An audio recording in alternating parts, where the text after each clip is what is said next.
welcome to Holistically Speaking. I'm Morella DeVoe, your host. Our mission with Holistically Speaking is to be the avenue through which the voices of holistic health reach you at the times you need it most. And today we have a really interesting show. I am delighted to have my guests today with me because they do some of the most fascinating work. I think all of you will envy them when you discover what they do for work, as I do. I am joined by Glenn and Cameron Broughton. They, your website is actually Soul Journeys? Journeys with Soul. Journeys with Soul. Okay, sorry about that. Journeys with Soul. So it's all about traveling and journeys, and today we're going to be talking about the healing properties of sacred sites. So welcome, Cameron and Glenn. So happy to have you here. Thanks, Morella, for having us. So just before we started the show, I asked you, how did you get into this? And I loved the story. So I would love for you to share with our viewers, how does one get into the work of traveling to sacred sites? Well, it began with me. I worked on Cape Cod for 10 years at a holistic health center, and I was joined there by a whole group of wonderful practitioners, and we like to do special things together. And we studied together, we read together, we traveled together, and we really enjoyed visiting sacred sites, and mostly, I would say, in the United States, but then we started traveling abroad, and we wanted to go to the sacred sites in England, and one of our group members had a friend in England, and so she asked her if she would be able to put together a tour for us. She said, "Not me, but I know just the right person." And that was Glenn Broughton. And he wasn't a tour operator at the time, but he ran an Earth Energies group in Exeter in Devon. So Yes, I'd never led a group before, but I had been drawn myself. And I think really to answer your question is, it has to be your passion. Right. I was passionate about the earth and the sacred sites. They called to me. It seemed to me that the sacred sites were holding knowledge and wisdom and healing, and that if we could figure out how to access it, what a fantastic thing it would be. Right. And that was, for me, the driving force. And so when this, as Cameron said, I was leading an Earth Mysteries group at the time, and when the friend asked if I'd help put a tour together, I said, why not? Sounds fun. What a fabulous idea. And it has been fun. Yeah. And next year will be 20 years. 20 years. So you have to thank Cameron for Absolutely. getting you traveling. it has, thank Glenn too, and his journey, and I think both of us were really on a quest with our life, that we wanted to know more, and more than what we'd learned growing up or from going to church or whatever, that we really felt as though that there was more out there to access, and we wanted to feel more a part of the natural world, and all of the teachings that are in the natural world that we aren't able to necessarily pick up on when you just go to church. It's not just in your head, it's being, feeling, experiencing. So that leads me to kind of set the stage for maybe some of our viewers who might be hearing us say sacred sites. So what are sacred sites for someone who maybe has never heard of this, or maybe it's something that they're vaguely aware of? What constitutes a sacred site? Well, I think it's a good way to think of it is that there are two sorts of spaces. There's sacred spaces and there's secular spaces. Secular spaces are our homes, our workplaces, the market, all the day-to-day places where we operate our lives are considered secular, which means really just normal spaces. And other spaces hold a certain quality which brings you into a different state of being, one in which people often go into sort of states of, a good example, of course, would be a church. You go into a church and people start talking quietly in whispers, people get into a meditative or prayerful state, and so there are places around the world which are called sacred sites, which are primarily, there are modern sacred sites and there are ancient sacred sites. On our tours, we mostly go to the ancient sacred sites, ones which everyone will have heard of: Stonehenge, Machu Picchu, the pyramids at Giza in Egypt. You know, iconic images, but there are many others as well which are lesser known, which are still sacred, and they can be considered sacred for quite a number of reasons. One is their use over long periods of time. If you use a building as a church, that use for that spiritual purpose imbues it with an atmosphere of sacredness, which is actually tangible. You can feel it when you walk into a space. And maybe we'll come on to talk about dowsing for energies, but we regularly go into little churches, some of which have been there for 800 years, and there's been spiritual activity taking place on either a daily or weekly basis for 800 years. And that is in the very fabric of the place, it's in the atmosphere. And you can pick it up, not only with dowsing rods, but also with yourself, your own aura. And so you tune into that. There are other reasons that help to make that space sacred, and that is energies, and so lots of sacred spaces in actual,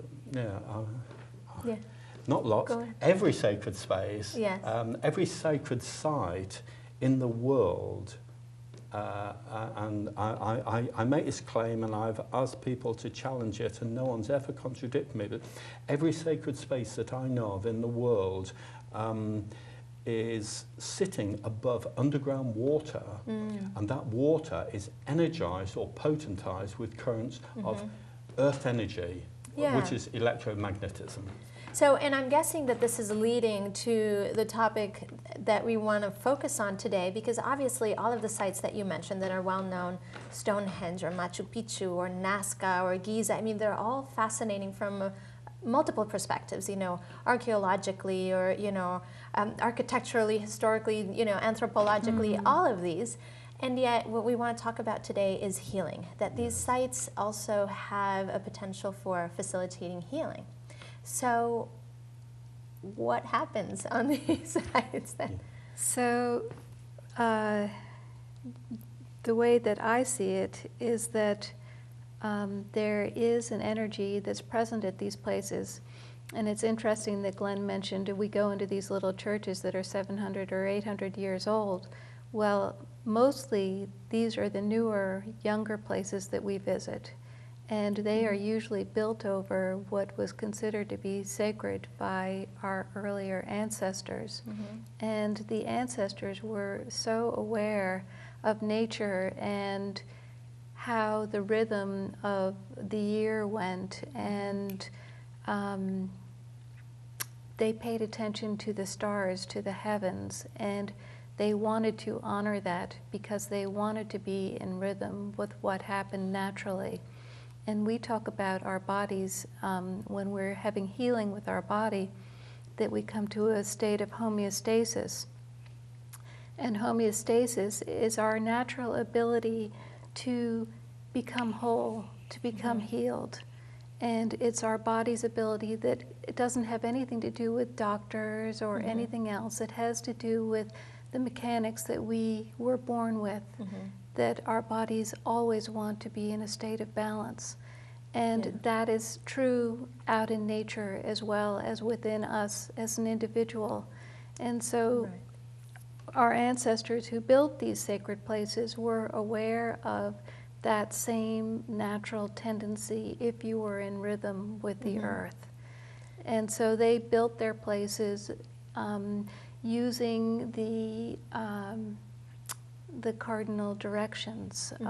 They wanted to honor the solstices and the equinoxes, and so they would more than likely be in alignment with that, or with the constellation in the heavens, and in doing that, they were honoring the natural rhythm, and they were doing things in rhythm with the timing of the earth, whether it was to have children or to grow their crops or whatever.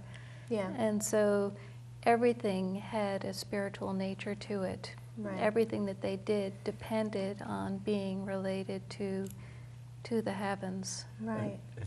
Yes, so there's this dual aspect here. The earth energies I mentioned and the celestial energies that Cameron's mentioned.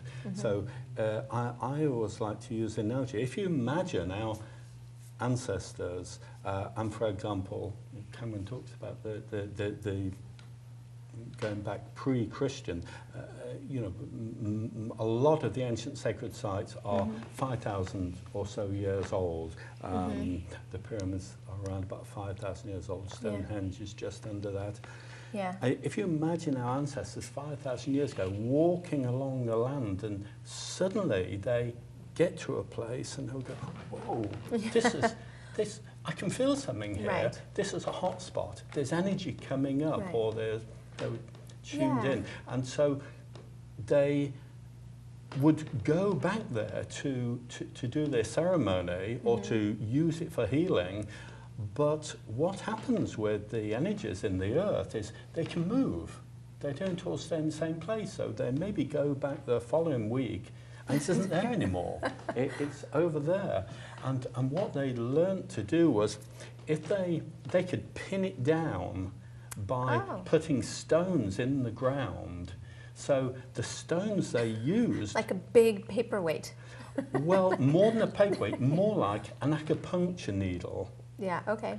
And because the stones, if you see the stones as of a stone circle, say Stonehenge again, what you see above the ground, there's normally half of that, or at least a third of it, beneath the ground as well. Oh, really? And so, to keep it upright, and so these are like acupuncture needles that are sited on one of the meridians of energy, using acupuncture terms. Right. We have meridians of energy, the earth has meridians of energy. So these standing stones tap into that energy and draw it up, because our ancestors chose particular types of stone, and in the stone circles of Europe, it's invariably sandstone or heavily crystalline studded granite. And that's mostly the case for sacred sites all around the world as well. Interesting. Because they are highly conductive, they carry charges of energy, so they draw up the energy from the earth, the electromagnetism. But also, because they stand tall, they are antennae for drawing down the celestial energy that Cameron mentioned. And if you put something in a circle, you contain it. So what they were doing was creating a cauldron. If you are interested in pagan or Wicca activity, you'll read about the cauldron, witches using cauldrons for brewing up potions.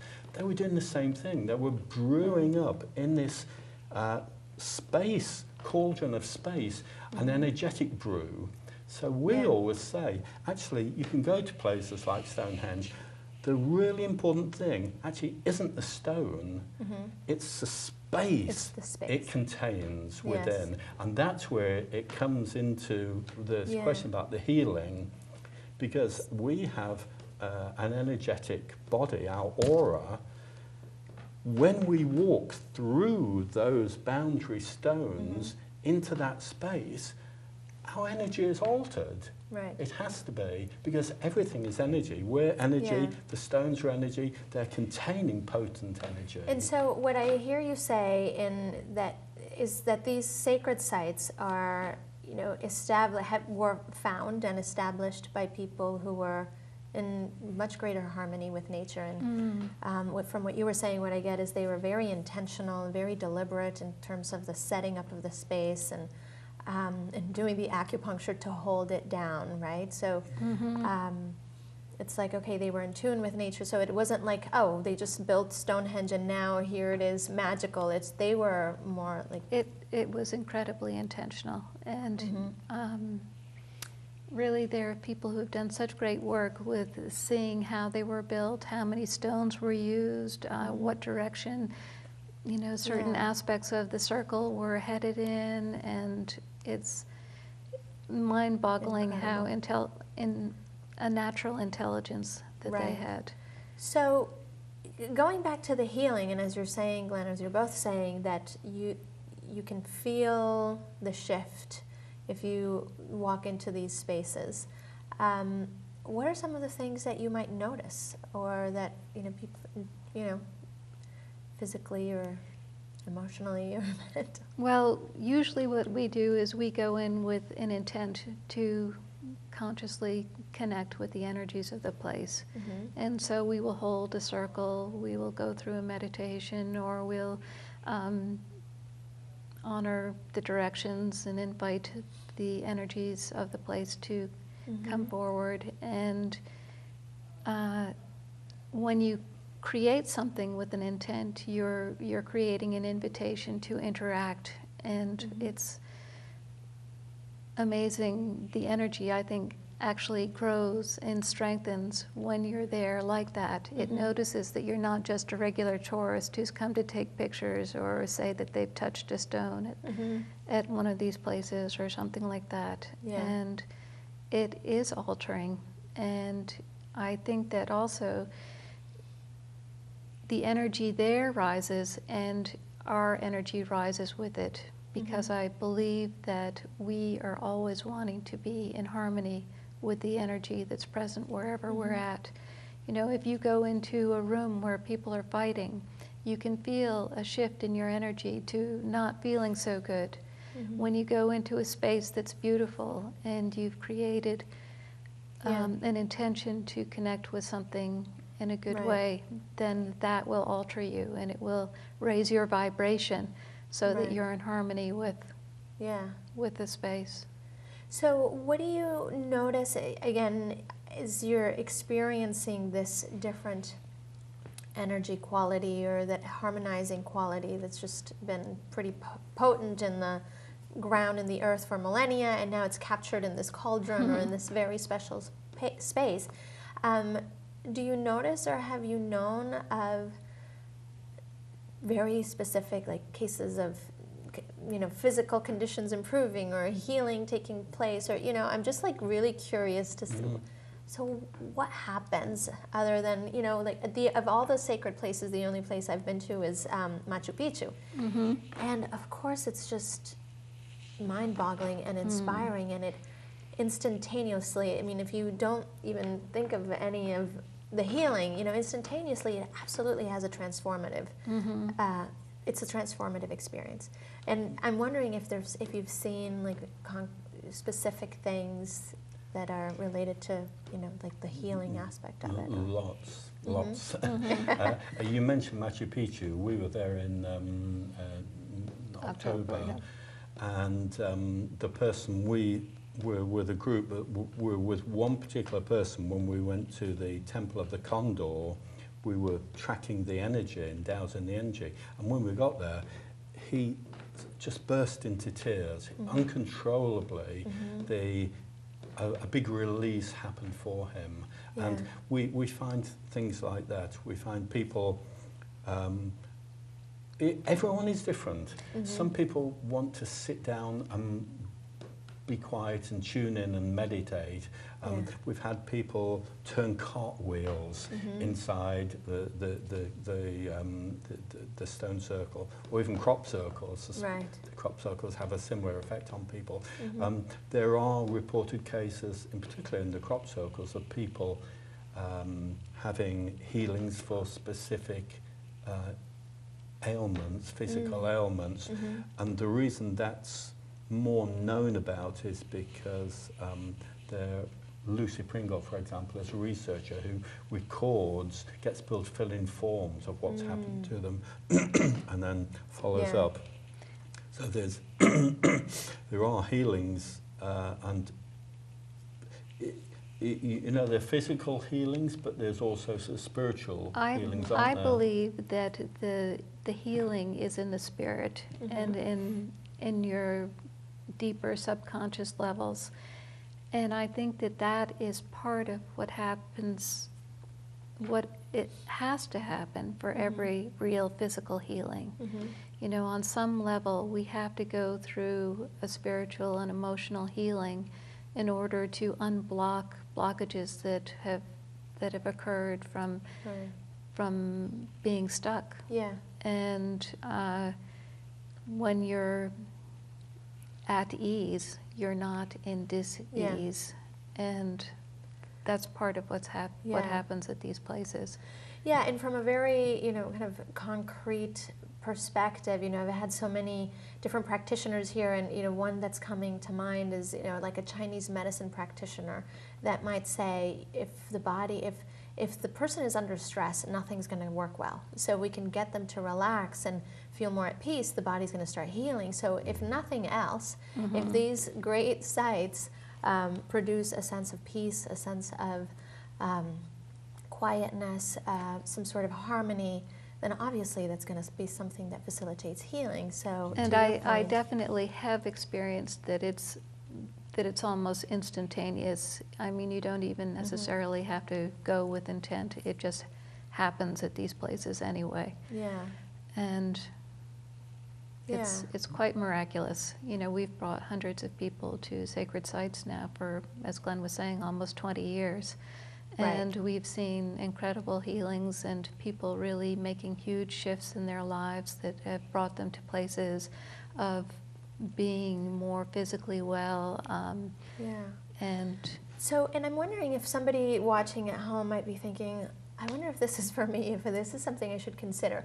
Have you ever seen that there's a type of person who is ripe for having some sort of transformative experience from one of these journeys? Well, I think as Cameron mentioned, it really comes down to our intent or our intention. We call our journeys with soul because we're not we're not into just tourism. We're into facilitating people to have transformative experiences. And so if people at home are feeling, oh, you know, I'm looking for something in my life, I know there's something I should be doing, or I know I'm called, but I don't know what it is, and this rings a bell, then that is the ideal sort of person who would get a lot out of a journey visiting sacred sites. And I know you have we're going to show our viewers some of your trips coming up. So what are some of the exciting places that you're going to? Because I want to live a little vicariously through what you're going to be doing over the next few months. Well, Cameron starts in May, don't you, with your women's journey? Women's Journey to Avalon, and a lot of people may have read Myths of Avalon, which is a book written by Marion Zimmer Bradley. And it's about the Arthurian story, but from the female perspective. Gotcha. And it's very beautiful.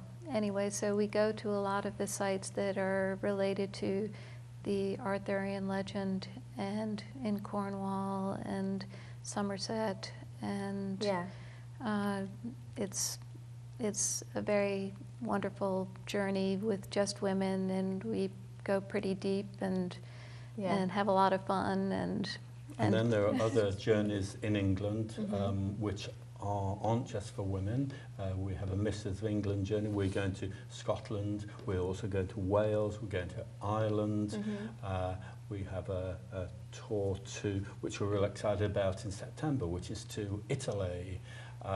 Last year we did a tour to France. We've been to Malta. And we Greece. went to Peru. Wow. So we concentrate primarily on Britain and Europe. also Europe, but we do have other tours that go further because the world is full of sacred places, Yeah. and it's a wonderful place to explore. Certainly. And correct me if I'm wrong, I get the impression, and well, you mentioned that you focused mostly on kind of ancient sites. Was there a decline, this is my head making up a story, but as the Dark Ages kind of started taking over, did that bring about some sort of like disconnection from the earth, that maybe there weren't that many kind of sites that we kind of, I don't know, cultivated is the word, but you know, is there anything to that? Yes, there have certainly been gaps in human history when spirituality and the sense of sacred has become secondary to survival. Right. And times of disease, times of war have affected people's behaviour. So there are periods throughout history where it's sort of come and gone. Right. And I think that also that when Christianity came into place, and I'm not sure that Jesus would have actually wanted it to be this way, but the sacred feminine was really put aside. Right. And then people looked at paganism as actually a negative aspect, and that it might have been involved with witchcraft or something like that, whereas paganism is actually just a respect or understanding of nature, and looking to nature for their connection to spirit. Right. And I want to be sure that we show our viewers the way to access your information on your tours. So if we can show our viewers that screen, that'd be great. So that's your website, journeyswithsoul.com, and all of the information on your trips is on there. Yes. And all the other ones that it was like going into a candy store. They have all these great trips coming up. So your women's journey to Avalon is in May, and then you're going to Wales in June. Mysteries of England, that's the one that just is captivating me. Mysteries of England in August. That's a great tour. I know it's going to be so good. There's just our biggest problem is what we have to keep out. There's so much we want to share with people. And then finally, you're going to Italy in September, early October, right? Yes, yes. Right. So if anybody, like you were saying, if anybody's feeling kind of the eagerness to just find something, find an answer, or get. Yeah, and we'd invite people to go to our website because we have slideshows set to music. So even if you don't want to travel or can't travel for whatever reason, you can read about them, you can watch the slideshow, you can listen to music, and you can have an armchair journey. And feel as though you've actually been there. And we also have great resources, lots of articles and links to other places. Yeah. So is there any final thought? We have about a minute left. Anything that you feel? I just said that we didn't really talk about the underground water, but water is so important. You know, holy wells, holy springs, it's because the water which wells up from the earth has been potentized by currents of energy. And I would really encourage people to find their own sacred sites as well, and to go out into nature and to find what calls to you and what helps you to feel more whole and complete within yourself. That's beautiful. That you know, what's the spot that produces that feeling for you? It's all around the world. You'll definitely find one close to where you live. Wonderful. Even in cities. So if we want to hear more about the water and find out how we can get some of that water or get charged by that water, we need to go to your site. You can. There are articles about it. Alrighty. Thank you so much, Glenn and Cameron, for joining me. I'm going to need to join you for one of your journeys. Thanks, very Marilla. welcome. It's been a pleasure, Marilla. And thank you for joining us. I hope you have been as intrigued and fascinating by Glenn and Cameron's stories and adventures, and I hope to see you next time. Take care.